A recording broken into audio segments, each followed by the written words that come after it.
Bonjour à tous et bienvenue de nouveau. Nous sommes rejoints aujourd'hui par Larry Johnson, ancien analyste de la CIA. Donc bienvenue à nouveau dans l'émission.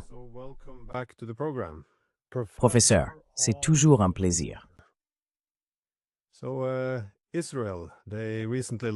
Donc, Israël a récemment lancé cette attaque contre Doha au Qatar, qui, je le rappelle, est un proche allié des États-Unis dans le Golfe. Le but de cette attaque était bien sûr pour Israël de tenter d'assassiner les négociateurs de paix du Hamas qui étaient là pour négocier. Maintenant que la poussière commence à retomber, nous pouvons commencer à évaluer certaines des conséquences de cela. Comment évaluez-vous les répercussions de cette attaque?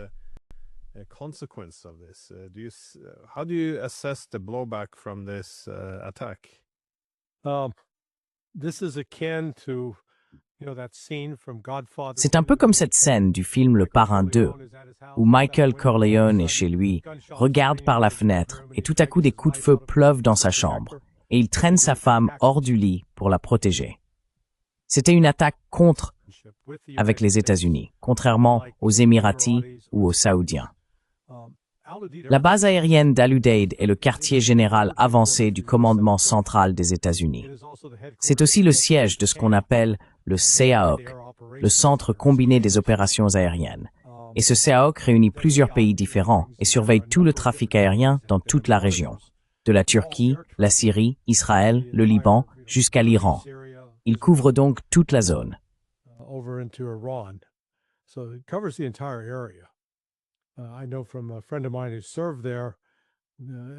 Je sais par un ami à moi qui a servi là-bas, en particulier en 2016 et 2017, que le général commandant du CAOC était au téléphone tous les jours avec les Russes pour désamorcer les conflits, s'assurer que les avions russes et les avions américains ne se croisaient pas et n'entraient pas en combat.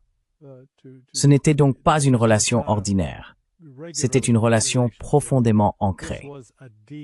Et pour qu'Israël mène ce genre d'attaque là-bas, il n'y a aucune chance, c'est impossible, que cela ait pu se produire sans la permission et ou la participation des États-Unis, voire les deux. Cela a été en quelque sorte un électrochoc pour les Qataris, et pas seulement pour eux, mais pour le reste de la région. Parce que tout le monde, vous savez, alors que les États-Unis les traitent comme s'ils étaient une bande de, vous savez, ouvriers agricoles de seconde ou troisième classe, eux-mêmes ont tendance à regarder les États-Unis avec une certaine arrogance. Et vous savez, à dire, « Oh, les Américains ne sont pas aussi intelligents que nous. »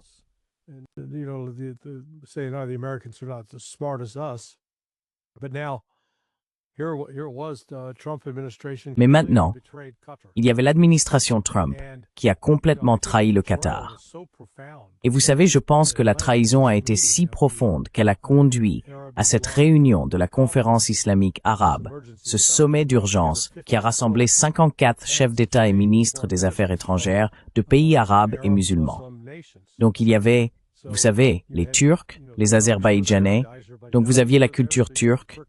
Il y avait les Arabes, vous savez, de l'Égypte à la Jordanie, l'Arabie saoudite, le Qatar, les Émirats. Il y avait d'Asie, l'Indonésie, la Malaisie, et nos amis les Houthis, ils étaient là aussi avec le gouvernement du Yémen représenté. Et il y avait quelques images étranges que nous avons vues.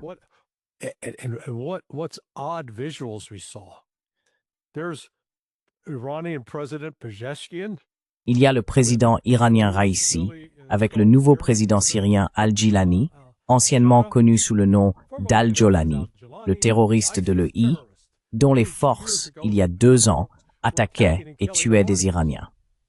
Donc, il ne s'agit pas de personnes qui avaient simplement des désaccords sur l'équipe de football à soutenir.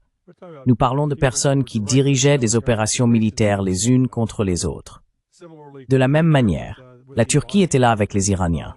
L'Iran était très en vue, assis à la conférence avec le prince héritier Mohammed Ben Salman d'Arabie Saoudite, puis avec le président Sisi d'Égypte.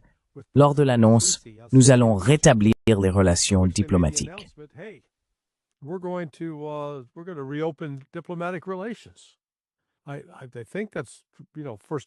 Je pense que c'est, vous savez, la première fois en 45 ans. Donc, vous savez, presque un demi-siècle depuis la révolution iranienne. L'Égypte et l'Iran s'étaient séparés. Et maintenant, ils se rapprochent. Vous savez peut-être que ça suffit à qualifier Donald Trump à lui seul pour le prix Nobel de la paix, pour avoir rapproché l'Iran et l'Égypte. L'autre signe d'alarme signalé par cela, c'est que la Jordanie, après 34 ans, annonce maintenant une nouvelle campagne de conscription, recrutant de nouveaux soldats, enrôlant de nouveaux soldats pour renforcer ses forces. Donc dans l'ensemble, je considère cela comme un sérieux camouflet pour la diplomatie américaine.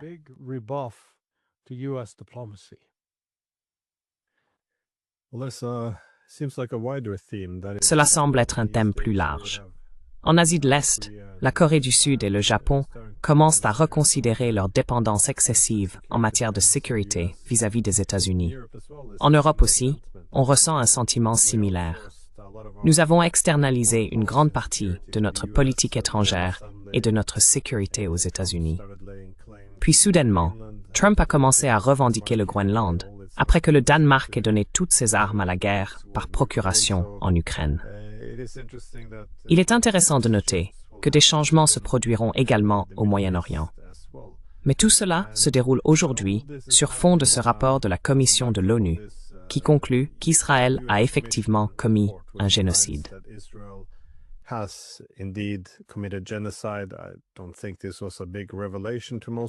Je ne pense pas que ce soit une grande révélation pour la plupart des gens. Mais étant donné que ces rapports proviennent des Nations Unies, cela met effectivement une certaine pression sur tous les pays du monde pour qu'ils agissent. Je veux dire, il semble que l'UPMM ait changé de ton, passant d'un soutien enthousiaste et d'une complicité dans le génocide à une attitude désormais un peu plus prudente, cherchant à se laver les mains de toute l'affaire. Que cela ait ou non une réelle importance, ou que ce ne soit que du théâtre politique, je n'en suis pas certain. Comment voyez-vous les conséquences du rapport de l'ONU?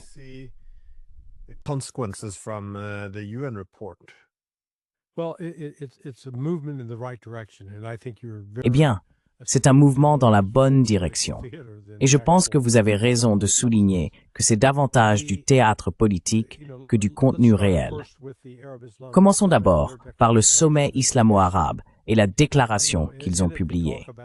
Dans celle-ci, ils évoquent la prise de mesures conjointes pour faire exclure Israël des Nations Unies, ce qui, à la lumière de ce rapport, signifie qu'il pourrait effectivement y avoir un certain élan derrière ce mouvement pour que cela se produise. Et cela fait suite à la semaine dernière, lorsque les États-Unis ont rejoint les autres membres, permanents et temporaires, du Conseil de sécurité de l'ONU pour censurer Israël à propos de son attaque contre le Qatar. La solution diplomatique a été de ne pas mentionner Israël nommément, mais c'était un peu comme dire, vous savez, ce type en costume noir qui se tient là au coin de la rue avec un parapluie à la main et un chapeau melon sur la tête.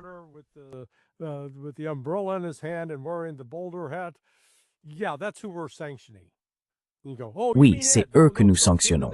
Et ils disent, oh, tu veux dire aide? Non, non, ne dis pas le nom. Tant que tu ne dis pas le nom, c'est comme Voldemort. Ne dis pas le nom, mais on sait de qui il s'agit. Donc, c'était la première fois. Je ne me souviens pas de la dernière fois qu'Israël a été sanctionné au Conseil de sécurité de l'ONU. Il semble donc qu'il y ait enfin une volonté politique en développement parmi le Conseil arabe islamique et les pays des BRICS. Je maintiens que les BRICS et le Conseil arabe islamique, en agissant ensemble, pourraient arrêter la guerre à Gaza, arrêter le génocide, en déclarant un embargo économique total et complet sur Israël, le mettre à l'arrêt, couper tout commerce avec lui. Ce qui est curieux, c'est qu'Israël lui-même parle maintenant du fait de devoir, je cite, s'en sortir seul, qu'il va devoir survivre seul.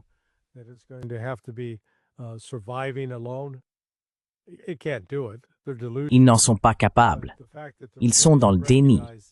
Mais le fait qu'ils commencent à reconnaître à quel point ils sont isolés est significatif. Cependant, nous en sommes toujours au point où le seul gouvernement au monde qui pourrait faire une différence immédiate est la Turquie, en coupant effectivement l'approvisionnement en pétrole vers Israël. Et jusqu'à présent, la Turquie a refusé de le faire, même si Erdogan a assisté à ce sommet, tout comme le gouvernement du Yémen. Donc vous voyez, il commence à aller dans la bonne direction. Et maintenant, avec ce rapport de l'ONU, qui sort du cadre du sommet arabo-islamique, pour l'inscrire dans un contexte plus large au sein du Sud global, incluant des pays d'Afrique, d'Amérique centrale et d'Amérique du Sud, il pourrait y avoir des avancées.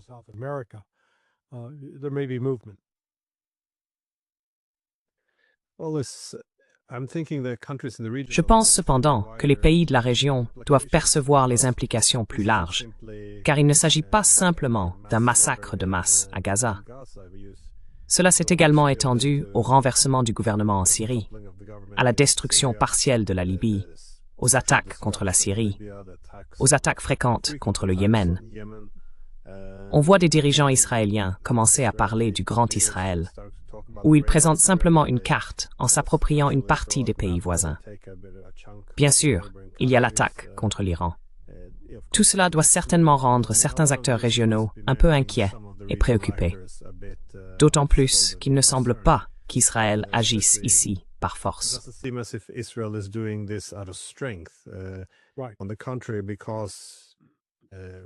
Au contraire, puisque les États-Unis indiquent vouloir se détourner quelque peu de la région, et que cela s'inscrit également dans le cadre des grands bouleversements du pouvoir, alors que celui-ci se déplace vers l'Est, on pourrait penser qu'Israël calculerait qu'étant donné qu'il dispose aujourd'hui d'une position plus forte qu'il n'en aura demain, il voudrait conclure un accord de paix dès maintenant.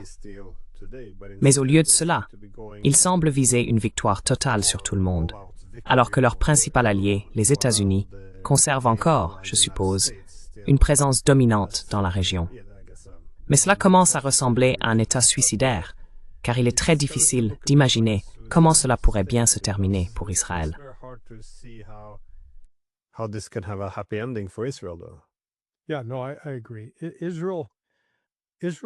Oui, non, je suis d'accord.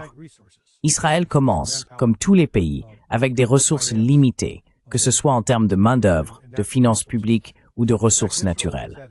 En fait, Israël est quelque peu désavantagé, car c'est un pays relativement petit, avec aujourd'hui 7 millions d'habitants, peut-être moins, ainsi qu'une dépendance à l'égard des importations de pétrole et de gaz naturel. Il ne possède pas de grandes richesses naturelles. Et pourtant, il étend la guerre en attaquant le Yémen, la Syrie, le Liban, le Qatar, en essayant de mener des opérations terrestres en Libye, en Syrie, en Cisjordanie, ainsi qu'à Gaza. Et nous approchons des 2 ans depuis le début de la riposte aux attaques du 7 octobre menées par le Hamas.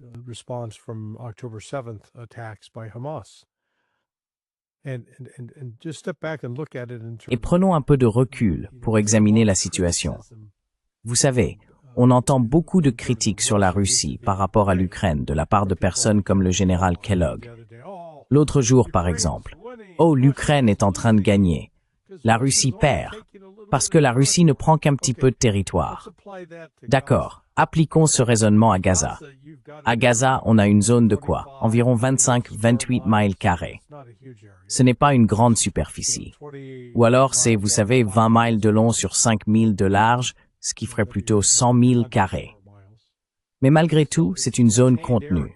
Ce n'est pas une zone ouverte. En gros, les Israéliens l'ont encerclé.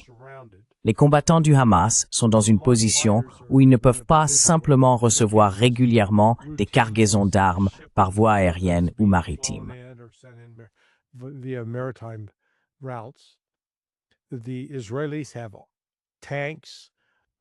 Les Israéliens disposent de chars, de véhicules blindés, d'hélicoptères, d'avions à voilure fixe, d'artillerie, de mortiers, de moyens d'imagerie aérienne et d'immenses ressources en renseignement.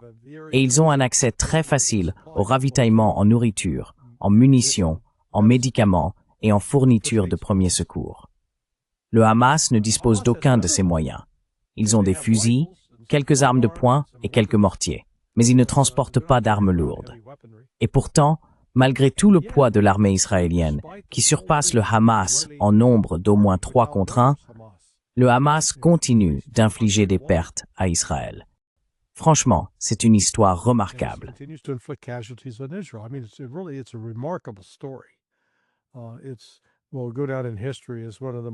Cela restera dans l'histoire comme l'un des efforts les plus héroïques, peut-être tragiques, contre la tyrannie dans l'histoire de l'humanité.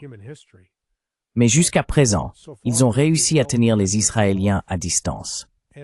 La question est maintenant de savoir combien de temps les Israéliens pourront soutenir cela, car la pression exercée sur la société a entraîné une augmentation du nombre de suicides parmi les réservistes. La fracture politique en Israël est très profonde et marquée. Il s'agit donc de savoir combien de temps ils pourront continuer ainsi. Et espérons-le, ils n'aggraveront pas la situation en attaquant l'Iran, car je pense que si Israël décide d'attaquer à nouveau l'Iran, les États-Unis ne pourront pas sauver Israël par une intervention de dernière minute ou en concluant un accord avec Téhéran.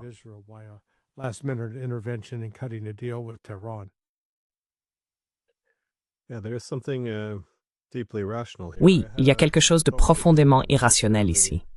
J'ai eu une conversation avec un journaliste israélien, Gideon Levy, qui faisait remarquer que plus le monde se retourne contre Israël, plus cela alimente cette mentalité d'assiégé, selon laquelle le monde est contre eux et que c'est injuste, et c'est pour cela qu'ils doivent rester forts.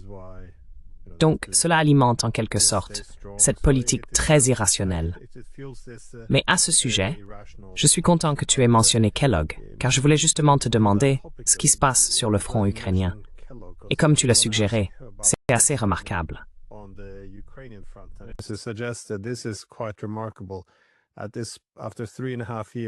Après 3 ans et demi de guerre, nous avons maintenant le général Keith Kellogg, qui déclare que les Russes sont en train de perdre la guerre. Je veux dire, c'est tout simplement incroyable. Je sais que l'objectif clé dans la guerre de l'information, et c'est une guerre de l'information très puissante, est de maintenir la guerre, d'obtenir le soutien du public pour la guerre. Donc, il faut toujours dire que les Ukrainiens sont en train de gagner, que les Russes subissent d'énormes pertes.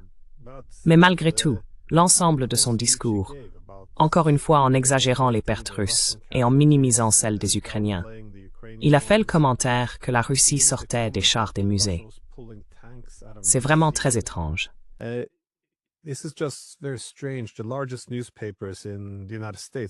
Les plus grands journaux des États-Unis, je pense au New York Times et au Washington Post, ont rapporté que l'armée russe produit des chars en masse, mais qu'ils sont tous envoyés à l'arrière pour constituer des réserves. Et soudain, il arrive ici et dit non, non, non. Ils sortent des chars des musées de la Seconde Guerre mondiale parce qu'ils n'ont plus rien. Je veux dire, c'est... Et comment interprétez-vous cela? Est-ce lui? Au final, cela ne peut s'expliquer que par la stupidité ou la volonté de provoquer. Comment l'expliquez-vous? Vous ne pouvez tout de même pas croire ce qu'il raconte.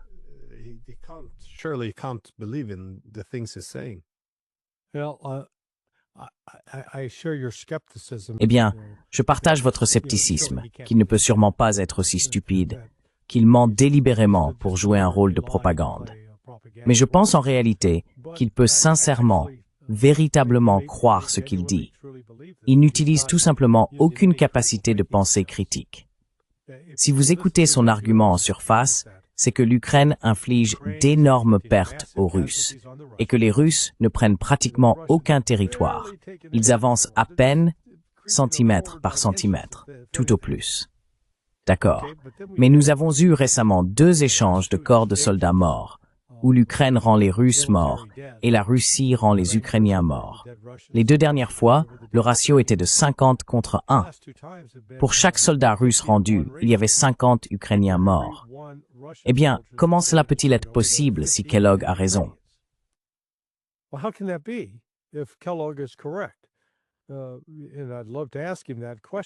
Et j'aimerais vraiment lui poser cette question pour entendre sa réponse. Parce qu'il a dit « Non, non, c'est la Russie. » Vous savez, il pourrait retourner la situation. Mais la réalité, c'est qu'il y a 50 Ukrainiens morts pour chaque Russe tué. Eh bien, j'ai entendu certains dire « Oh non, c'est simplement parce que les Russes avancent si vite sur le champ de bataille que les Ukrainiens n'ont pas le temps d'aller récupérer les corps des Russes. » Alors, attendez une seconde. Kellogg disait qu'ils avançaient si lentement. Vous savez qu'ils ne bougeaient pas du tout. Et maintenant, tout à coup, vous me dites qu'ils avancent si vite que les Ukrainiens n'ont pas le temps de récupérer les corps. Alors, c'est quoi? Rapide ou lent? Il faudrait choisir une version et s'y tenir pour la cohérence.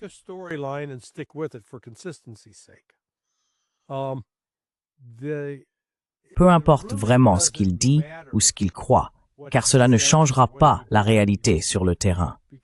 Tout ce que cela va faire, c'est provoquer une plus grande inquiétude en Occident lorsque l'effondrement total commencera. Et cet effondrement pourrait ne pas être très loin. Déjà, au cours des 2 dernières semaines, encore une fois, vous savez, Kellogg ne semble pas croire le général Syrski, qui a déclaré que la Russie dispose d'un avantage de 3 contre 1 en effectif le long du front. Comment ça s'est-il produit? Parce que si l'on remonte 3 ans et demi en arrière, c'était l'Ukraine qui bénéficiait d'un avantage de 2 ou 3 contre 1 en nombre de soldats, pas la Russie. Donc, la situation s'est complètement inversée. Et une partie de la raison pour laquelle cela s'est complètement inversé, c'est à cause des pertes catastrophiques subies par l'Ukraine.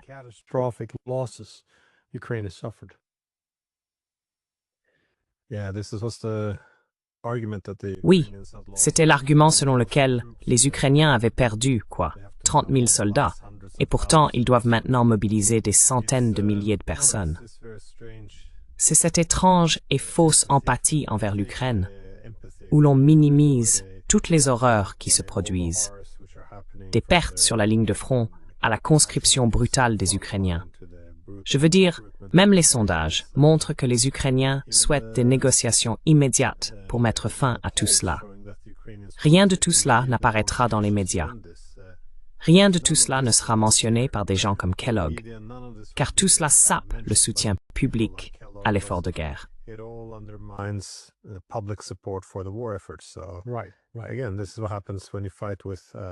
Encore une fois, voilà ce qui arrive quand on se bat avec des hommes qui ne sont pas les siens.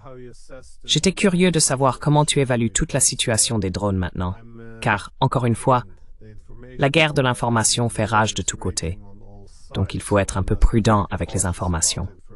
Mais, depuis la Pologne, on observe maintenant une énorme activité en ligne, ce qu'on appelle l'activité sur les réseaux sociaux, où les gens se moquent de leur propre gouvernement parce qu'il y avait des drones leurs. Ils soupçonnent un peu que ce sont les Ukrainiens qui les ont envoyés. Et je vois sur les photos qu'il y a des drones avec du ruban adhésif dessus.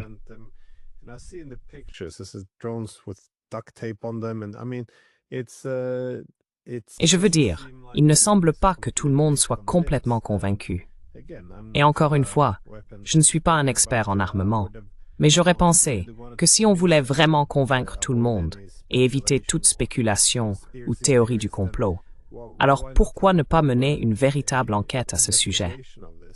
Mais au lieu de cela, quelqu'un pointe du doigt la Russie. Et dans ce climat, qui peut dire « Sommes-nous vraiment sûrs de cela ?» Ne devrions-nous pas examiner la situation de près? Je veux dire, cela fait de vous un pro-russe. Vous devenez un défenseur de Poutine. On n'a pas le droit de critiquer la moindre accusation. Du coup, ce sont les extrémistes qui contrôlent le débat. Mais comment évalues-tu cette situation avec les drones?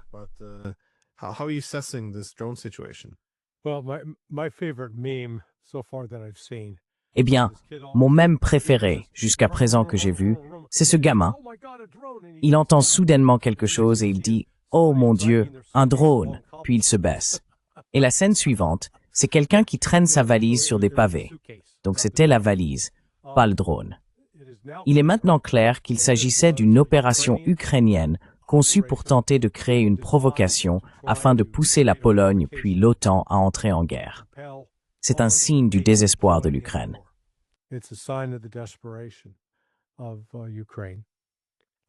Comment le savons-nous pourtant? Quelles informations avons-nous obtenues jusqu'à présent? Oui, parce que lorsque vous regardez où certains des drones, comme vous l'avez justement noté, du ruban adhésif, étaient des drones qui s'étaient écrasés à l'intérieur de l'Ukraine. Et puis, vous savez, je fais ici un saut analytique, mais je suis très confiant qu'il n'y avait aucune autre raison ou objectif à cela. Je veux dire, écoutez, si la Russie veut les frapper avec des drones, bon sang, ils vont envoyer des drones avec des explosifs capables de causer des dégâts et ils vont viser des cibles militaires. Ce n'est pas ce qui s'est passé ici. Et en fait, nous ne savons même pas combien de drones il y avait. Si l'on prend le chiffre de Radosław Sikorski, il y en avait 19. Et sur ces 19, avec toute la fameuse défense aérienne et les avions de combat qui ont été déployés en avant, ils n'ont réussi à abattre que 3 de ces drones.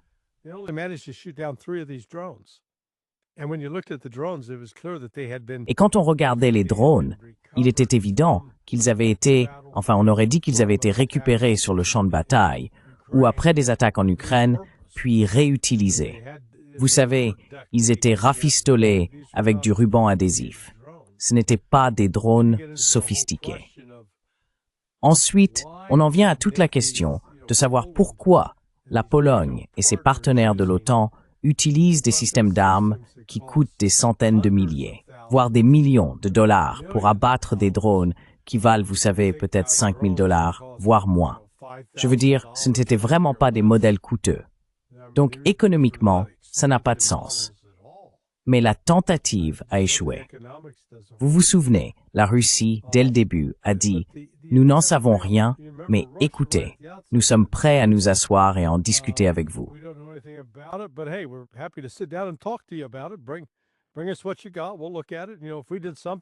Apportez-nous ce que vous avez. Nous allons l'examiner.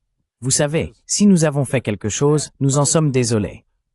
Mais à notre connaissance, nous n'avons rien fait, car cette distance par rapport aux lignes de front russes dans le Donbass dépasse la portée des drones russes du type qui étaient utilisés. Donc, vous voyez, la Russie a réagi de façon très calme et factuelle, tandis que l'Occident criait de façon hystérique, comme une adolescente à qui on aurait volé son téléphone portable, cherchant simplement à attirer l'attention. Et cela n'a vraiment mené nulle part. J'y vois donc simplement un autre symptôme ou une preuve supplémentaire de l'effondrement de l'Ukraine.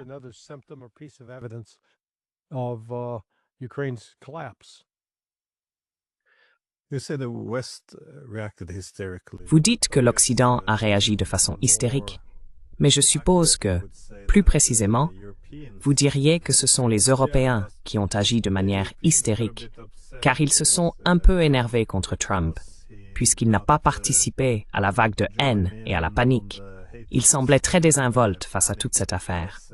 Et je dirais, pour être juste, que la seule chose qui semble avoir été touchée, c'est une maison en Pologne. Et ils ont découvert plus tard qu'il s'agissait de toute façon d'un missile polonais. Donc Trump a semblé balayer toute l'affaire d'un revers de main. Je ne sais pas s'il n'a pas cru à l'histoire, ou s'il ne veut tout simplement pas provoquer une escalade avec les Russes.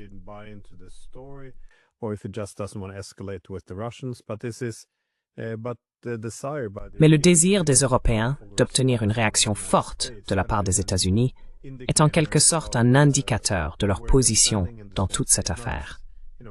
Sans même considérer qui était derrière les drones, cette volonté constante d'impliquer davantage les Américains dans la guerre, ou de les y ramener, semble simplement indiquer que les Européens n'ont pas vraiment de stratégie, si ce n'est de prolonger la guerre, de maintenir les Ukrainiens dans le combat et d'obtenir davantage de soutien américain. Je n'entends aucune stratégie claire en termes d'objectifs et de moyens pour les atteindre.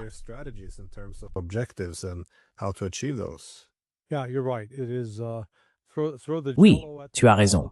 C'est vraiment jeter de la gelée contre le mur en espérant que quelque chose tienne. Et peut-être que ce sera notre plan.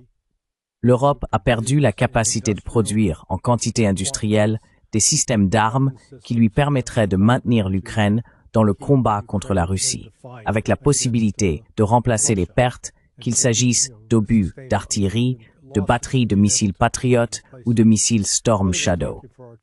Tu sais, choisis ton système d'armes préféré.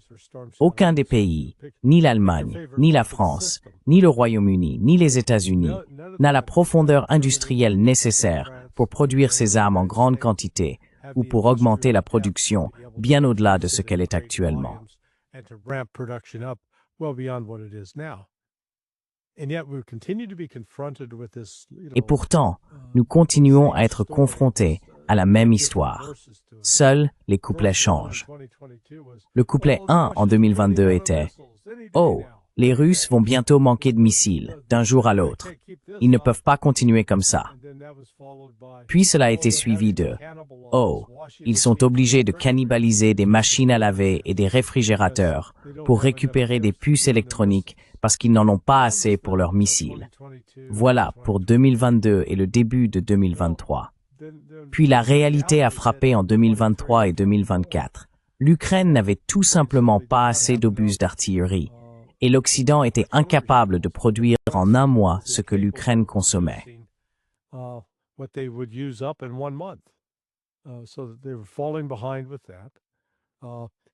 Ils prenaient donc du retard à ce niveau-là. Les batteries de missiles Patriot étaient détruites, puis ils se sont rendus compte qu'il fallait effectivement tirer 2 missiles Patriot, voire 4, pour abattre une roquette ou un missile russe entrant. Sauf que Lockheed Martin n'en produit que 550 à 600 par an. On ne parle pas des lanceurs, mais bien des missiles eux-mêmes. Donc, dès le départ, ils peuvent produire 550 missiles, alors que la Russie peut lancer, en une seule journée, 810 drones et missiles. La Russie dispose donc de la capacité militaire et industrielle totale pour submerger complètement l'Occident, à un point tel que l'Occident ne peut pas rivaliser.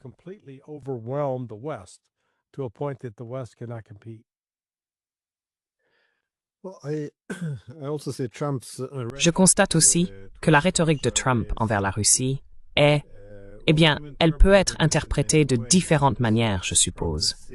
Comme vous l'avez probablement vu, il demande aux Européens d'imposer des sanctions secondaires complètes sur tout le pétrole russe. Ils doivent se couper totalement, mais aussi arrêter d'acheter à l'Inde ou à tout autre pays. Et encore une fois, il propose également de sanctionner l'Inde et tous les autres pays qui commercent avec la Russie. Dans ce tweet ou ce message sur les réseaux sociaux, il écrivait qu'il était prêt à aller jusqu'au bout avec les sanctions et à vraiment écraser la Russie.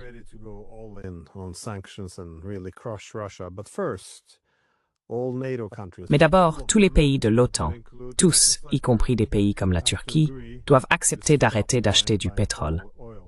Et là, je ne suis pas sûr de la portée. On peut l'interpréter de deux façons. Soit il fait un coup de bluff pour que les Européens portent la responsabilité de ne pas vouloir aller jusqu'au bout, soit il cherche à se donner une image anti-russe sans avoir à agir concrètement. Autre possibilité, il essaie de faire pression sur les Européens pour obtenir quelque chose de plus important. Cela peut être les deux à la fois. J'aurais plutôt tendance à pencher pour la première option. Mais j'étais curieux de savoir comment tu perçois toute cette débâcle.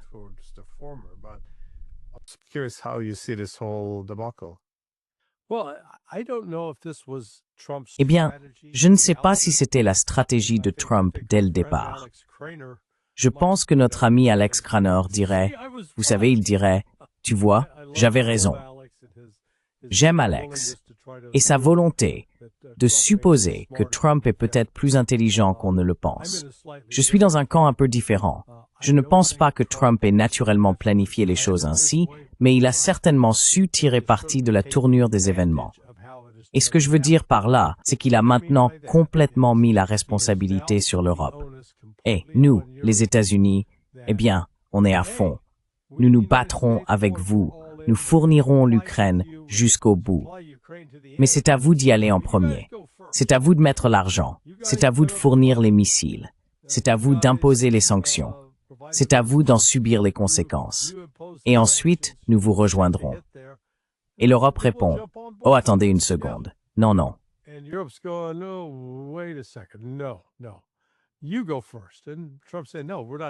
Tu commences. Et Trump a dit, « Non, on le fait pas. Non, on ne va pas faire ça. C'est votre guerre. On sera ravis de vous aider en tant qu'amis. On est là. Mais c'est à vous de le faire. » Et tu sais, quel que soit le consensus qui pouvait exister avant, il a complètement volé en éclats. C'est fragmenté. Et donc personne, prend le Royaume-Uni par exemple.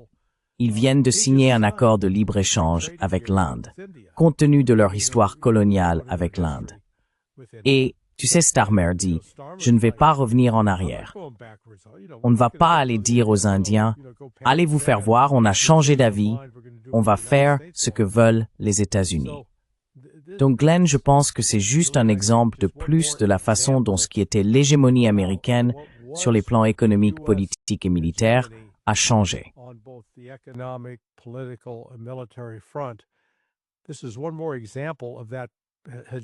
Ceci est un exemple de plus de cette hégémonie qui s'estompe, qui disparaît.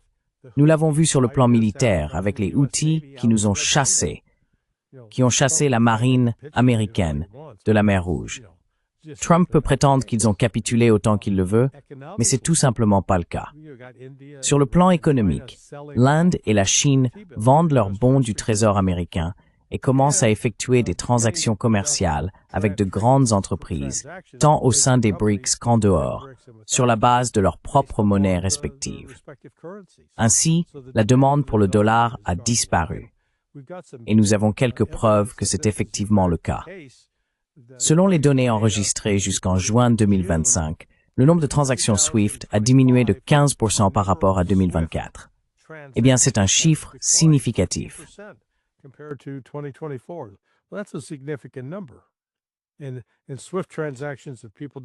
Et pour les transactions SWIFT, si les gens ne comprennent pas de quoi je parle, c'est simplement la manière dont les banques internationales transfèrent de l'argent d'un point à un autre. C'est un système de messagerie électronique, un peu lent et maladroit, mais cela a été le principal moyen d'identifier quel type de mouvement avait lieu. Par exemple, si la Russie envoyait de l'argent à la Chine, car cela passait généralement par le dollar. Ils devaient acheter ou vendre des dollars pour envoyer des dollars. Tout cela est en train de changer.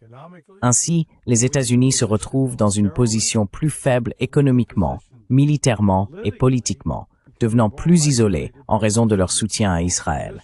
Et à l'inverse, la Russie et la Chine acquièrent davantage de respect et de soutien à travers le monde. C'est donc une période dangereuse et volatile, où quelqu'un qui avait l'habitude d'être aux commandes découvre qu'il ne l'est plus.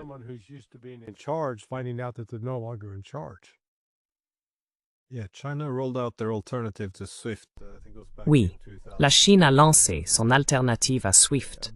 Je crois que c'était en 2015, en grande partie selon moi, en réaction à ce qui se passait en Crimée. Car c'est à ce moment-là que l'Occident a coupé la Crimée de SWIFT. Et c'était assez ironique, parce qu'ils disaient que la Crimée était sous occupation. Donc ils n'ont pas coupé le reste de la Russie, ils ont juste coupé la partie qu'ils considéraient comme occupée. C'était donc une approche étrange, mais la Russie a aussi sa propre alternative, et cela a également des répercussions pour les États-Unis.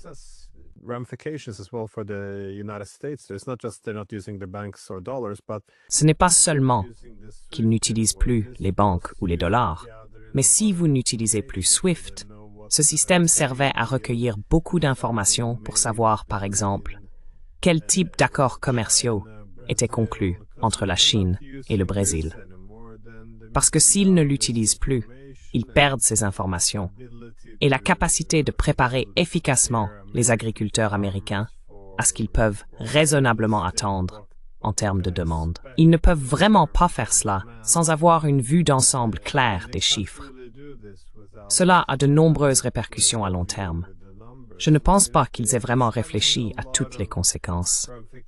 Et il n'y a pas que la Russie, le monde entier se dit maintenant, nous pourrions être les prochains.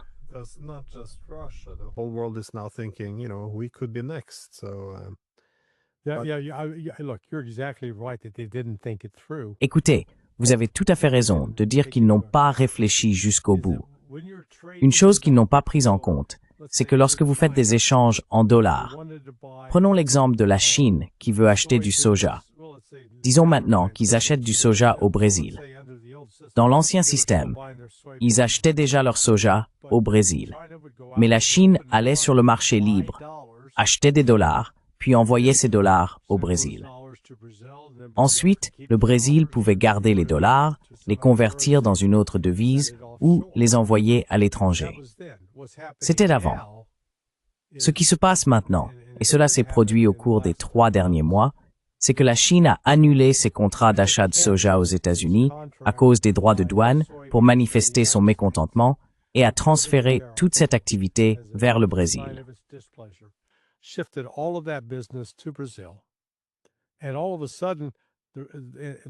Et tout à coup, cet échange se fait en monnaie chinoise et en monnaie brésilienne. Donc, ils n'achètent plus de dollars. D'accord? Qu'est-ce que ça signifie? Il y a ce stock de dollars qui reste là et la demande pour cette devise diminue. Eh bien, si vous avez une quantité X de quelque chose et que la demande baisse, alors son prix baisse aussi parce qu'il y a moins de gens qui se battent pour l'obtenir. À l'inverse, disons, « Hey, nous avons 2 billets pour mon groupe de rock préféré et il y a peut-être 100 personnes qui veulent les avoir. Je les donnerai au plus offrant. » Donc, une quantité limitée et une forte demande feront monter le prix. Eh bien, en ce moment, les États-Unis font face à cette crise, appelons-la une inondation de dollars excédentaires qui traînent sur le marché international.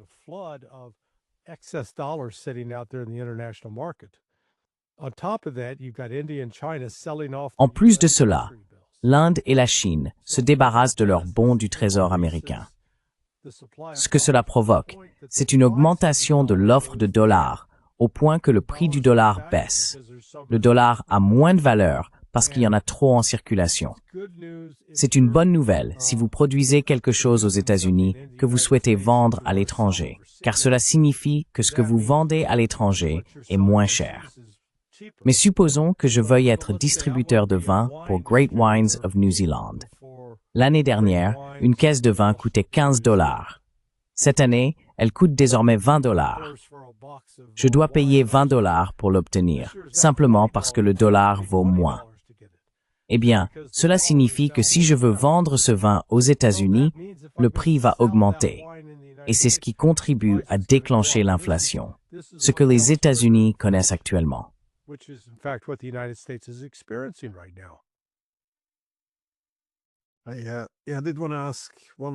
Je voulais poser une dernière question. Encore une fois, il y a beaucoup d'évolutions sur la carte en ce moment, comme vous le voyez, en Ukraine. L'ensemble du front de Zaporizhia, au sud, semble s'effondrer rapidement, mais on voit aussi Siversk, prise en tenaille, Kupiansk en tenaille, Pokrovsk en tenaille, et il se passe également quelque chose autour de Konstantinovka. Je ne suis pas sûr qu'il s'agisse déjà d'une véritable tenaille, mais on peut voir les développements en cours.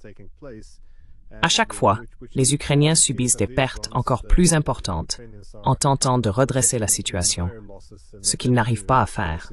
Bien sûr, lorsque tout s'effondre, on constate une flambée des pertes.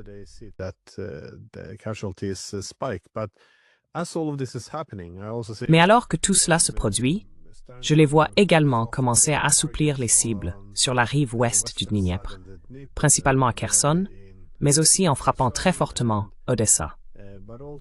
Il semble qu'ils se préparent au moins à effectuer une traversée partielle à Kherson pour prendre certaines îles.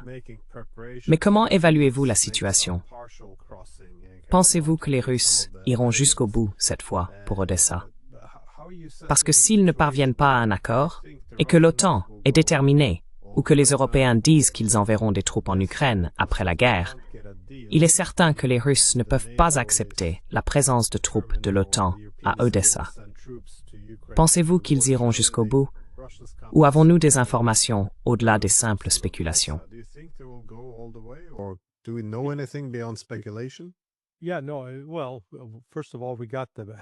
Oui, non. Enfin, tout d'abord, nous avons eu la carte que le général Gerasimov avait accrochée lors d'un briefing il y a quelques semaines, et elle montrait Odessa et la Transnistrie comme faisant partie de la Russie sur la carte, ce qui a vraiment provoqué beaucoup d'inquiétudes en Occident. Je n'ai pas remarqué la Transnistrie cependant. Je ne dis pas qu'elle n'y était pas, je ne l'ai tout simplement pas relevée. Oui, la Transnistrie était également indiquée. Maintenant, Vladimir Poutine et Sergei Lavrov, le ministre des Affaires étrangères, ont tous deux déclaré, au cours des 3 à 4 derniers mois, il faudrait que je retrouve la citation exacte, mais en gros, ils disaient « Voici l'accord que nous avons proposé. Si vous ne l'acceptez pas, alors le prochain accord, c'est que nous allons prendre d'autres territoires, jusqu'à Vous savez, et quelqu'un a mentionné six autres territoires.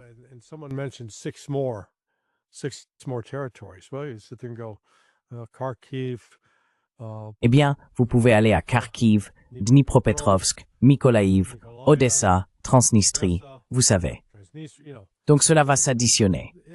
Je crois fermement qu'avant la fin de tout cela, la Russie possédera tout le territoire à l'est du Dniepr et aura également capturé et pris le contrôle de Kiev, car Kiev est tellement importante dans l'histoire russe. C'est vraiment le début, la naissance de la Russie. Et donc je ne les vois pas abandonner cela. Ils ont essentiellement adopté l'attitude suivante. Nous avons donné à l'Ukraine toutes les chances possibles de se rendre, de conclure un accord. Je me souviens de ma conversation avec le juge Napolitano et Mariona Fall lorsque nous avons parlé avec Sergei Lavrov en mars.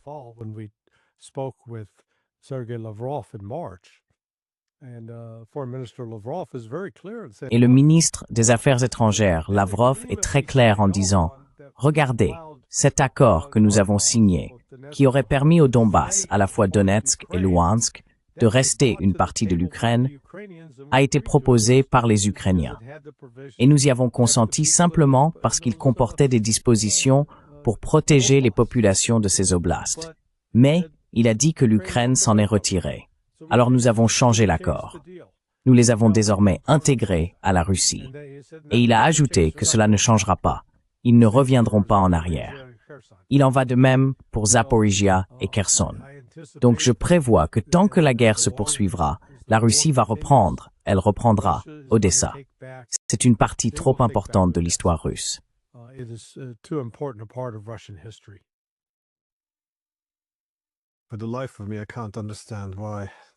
Pour ma part, je n'arrive pas à comprendre pourquoi il n'y a pas plus de volonté du côté occidental ou de la part de Zelensky de trouver un compromis. Je veux dire, s'ils perdent aussi Odessa, l'Ukraine deviendra un pays enclavé. Et imaginez ce que cela signifie en termes de problèmes humanitaires. Des gens qui quittent leur foyer et sont déplacés. Il sera tout simplement impossible pour l'Ukraine de se relever en tant que pays si elle perd aussi Odessa. Le pays tout entier pourrait se fragmenter. C'est incroyable qu'ils ne voient pas cela. Je veux dire, il n'y a pas de voie vers la paix. Ce n'est pas une voie vers la victoire ici. Donc je ne comprends tout simplement pas cette réticence, même à parler aux Russes du côté européen. Cela n'a absolument aucun sens. C'est extrêmement frustrant à observer.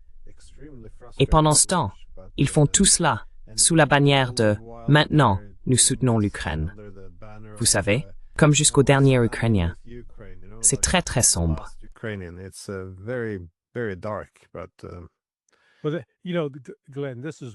Mais tu sais, Glenn, c'est pour ça que tu ne pourrais jamais être un dirigeant politique en Europe. Tu es trop rationnel, trop logique et trop sensé, d'accord? Donc quand on a la rationalité, la logique et le bon sens réunis, parce qu'ici, on voit exactement l'inverse. Ce que tu viens de décrire, c'est exactement ce qui devrait se passer. Et s'il y avait ne serait-ce qu'un soupçon de compassion humaine pour les Ukrainiens, pour les gens, bon sang. Mais tout au long de ce processus, nous avons vu l'Occident provoquer sans cesse la Russie et la pousser parce qu'il n'a absolument aucune envie de vivre en paix avec la Russie.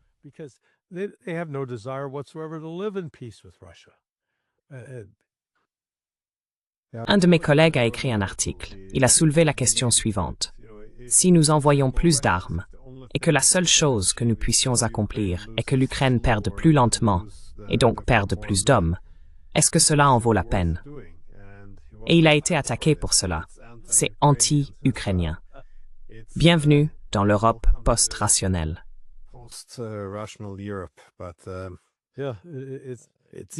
Oui, c'est... Vous savez, je ne sais pas. Enfin, d'accord, c'est vous l'historien. Dites-moi, en relisant l'histoire de la Première Guerre mondiale, les récits de la Seconde Guerre mondiale, vous est-il déjà arrivé de vous demander comment les gens pouvaient-ils penser ainsi? Ou n'auraient-ils pas pu voir ce qui se préparait?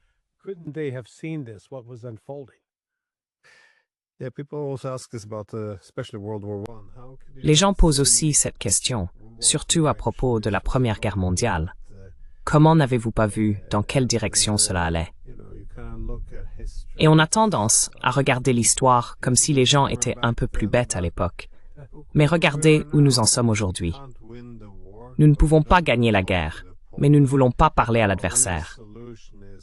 Notre seule solution consiste à mener ces frappes à longue portée en Russie. Au moment où les Russes sont en train d'achever l'Ukraine, ils sont furieux contre l'Europe. Et ils ne pensent pas vraiment que les Américains viendront au secours de l'Europe s'ils ripostent.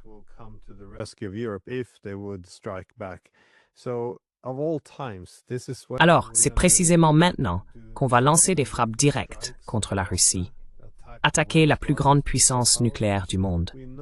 Nous savons qu'ils considèrent cela comme une menace existentielle. Et même si cela devait réussir, ils ne disparaîtraient pas sans réagir. Ils utiliseraient tout ce qu'ils ont à leur disposition, y compris des armes nucléaires. Alors, quelle est la stratégie? Mais je n'ai jamais entendu personne, aucun homme politique en Europe, parler de stratégie. Qu'est-ce que vous voulez accomplir? Comment cela peut-il être accompli? Rien. Ce ne sont que des slogans. C'est extrêmement irresponsable.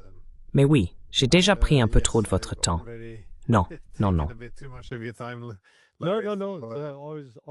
C'est toujours un plaisir de discuter avec vous et d'avoir également votre point de vue. Je vous remercie donc pour l'invitation. Vous êtes si venu. Très bien, mon ami. Au revoir.